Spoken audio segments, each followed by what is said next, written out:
I thought I should share this story of what happened to me when I came to this country about 14 years ago. My parents contributed their life savings so I could pay coyotes to bring me to the United States. I was an illegal immigrant from a country in South America, and I made a long trek from my country to Arizona. I lived in Arizona for a while trying to find a job, but it was difficult since I couldn't find a legal job that will pay me under the table. Even most of the jobs that were not hiring because of the recent government crackdown in regard to the E-Verify. We would stand around hardware stores and construction sites, hoping that maybe someone will hire me as a day laborer. If we are lucky, we get to work 2 days out of the week, so most of the time we were just wandering around. Me and other few guys that came with me were eating from trash and begging for food, plus we have to pay rent for the crowded place we are staying. I wasn't married at the time, but I had parents and siblings back home that I was supposed to be sending money, but due to my hardship I wasn't able to do that. Sometimes I would go to bed without eating anything. This went on for 2 years before we heard about an agency in Florida that hires illegal immigrants to work in farms in Florida. The job was hard and very predatory. They take most of your earning and give a fraction, but we didn't care because at least we are sure of a job every day and can make some earning. Out of 5 guys living in one bedroom at the time, 3 of us decided to make that journey to Florida. Now let's call the first guy Ramon, and the other one Gabriel. I was close with Gabriel and Ramon at the time, not because they were the most pleasant people to be around with, but out of necessity to share resources. When we got to Florida, we were put to work immediately. The agency owns the place we stay and we felt secured. We didn't have to worry about immigration because the agency that hired us has their stuff organized. We were their mules working day and night, so they made sure that we are provided for in terms of accommodation and we don't feel the need to loitering around, so we don't get picked up by immigration. Back then that job was a godsend in the sense that we had job security, but boy, we work 16 hours a day non-stop, and they always shortchange us on pay. There was this guy named Mickey. He is our handler, like a 24-hour supervisor. He basically makes sure that we get to work on time. He pays us in cash, makes sure we're doing our job, and fire us if he doesn't like you. He had total control over us, and we fear him. He is the liaison between the agency and us. He is a Mexican born in the United States, and he is a very cruel and no-nonsense guy.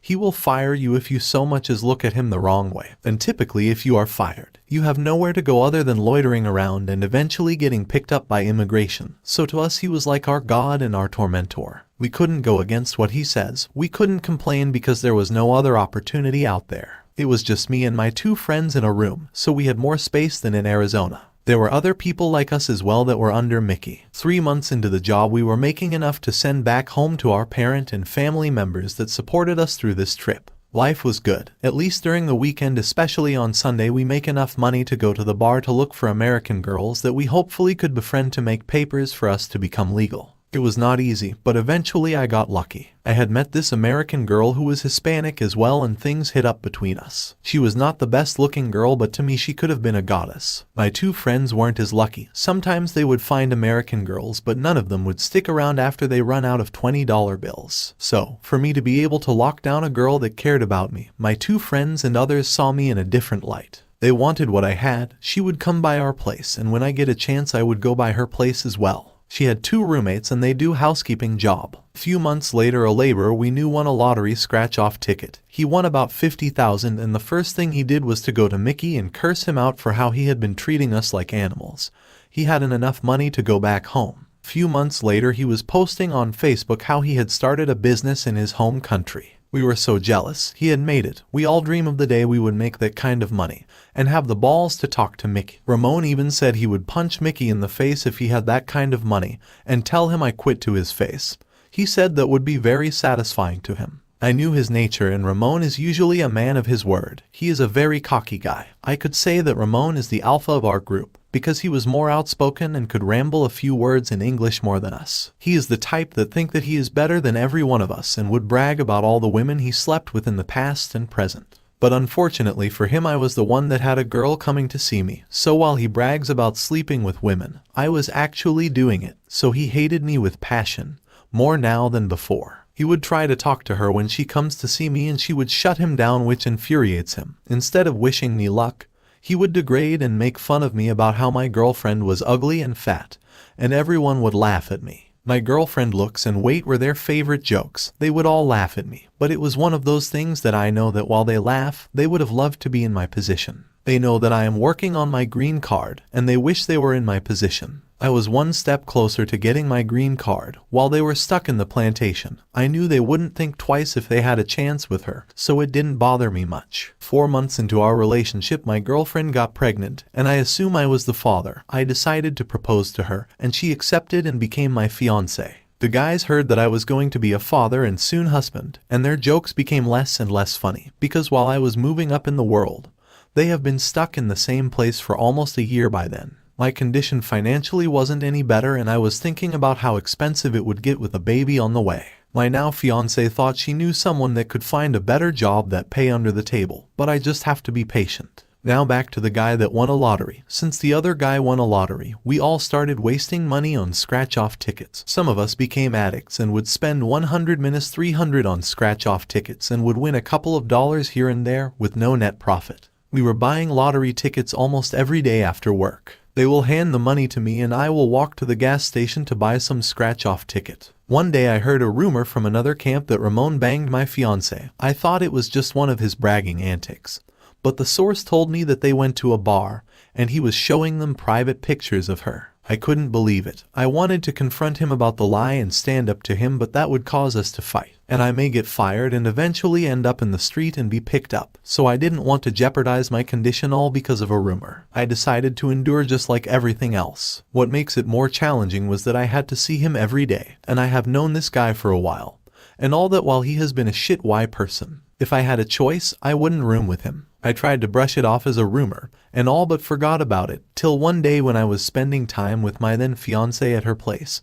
When she asked me a suspicious question, she asked me if Ramon was home. Normally that wouldn't be a strange question because she comes by my place sometimes and she is friendly with some of the guys I work with.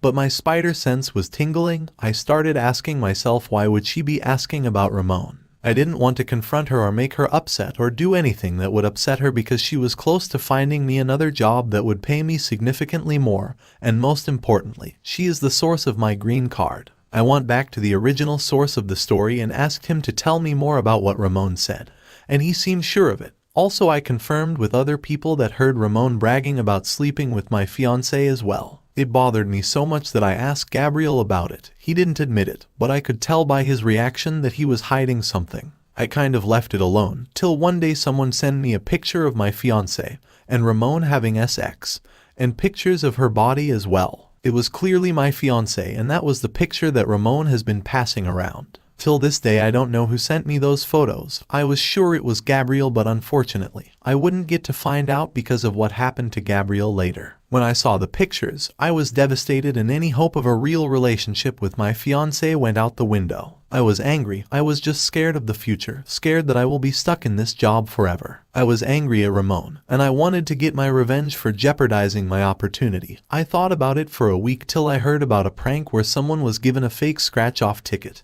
and they thought they won. So I found a way to order the fake scratch-off ticket online. After I received the ticket, the next trick was how I could get Ramon to open the scratch-off ticket while he was at work so he would punch Mickey as promised and get fired. After work, when we about to buy our ticket, I told the guys that there is special scratch-off ticket that had a higher chance of winning, and it was sold by a friend and we should buy that one instead. They agreed. I told them that the person selling the ticket will bring it to me after that night, and we will pay him. The following morning, they all forgot about the ticket till we got to work. I bought 4 tickets, one for me, Gabriel, and Ramon, and one other guy. Ramon's ticket was the only winning fake ticket. When we were on our breaks, we scratch off the ticket and Ramon was the only winning ticket as planned. That was the happiest day of his life. He had won $65,000. As I watched him jump around trying to hold back my laughter, I was the only one that knew, so I maintained my composure, hoping he could punch Mickey as promised. He was so happy that he forgot what he said about doing to Mickey. I reminded him, and sure enough he went to Mickey and called him an effing loser and everything else we all meant to say to Mickey. We were even holding him back because he was so angry. I will be honest, I was quite satisfied by how much he embarrassed Mickey in front of everyone. He accused him of cheating us out of our money, and how he had been treating us. He left work to call the toll-free number on the ticket. We couldn't even complete our work that day because everyone except me was still in awe, and I played along. After we were done with work that day, we went home to find Ramon sitting on the front doorsteps looking like his grandmother just died.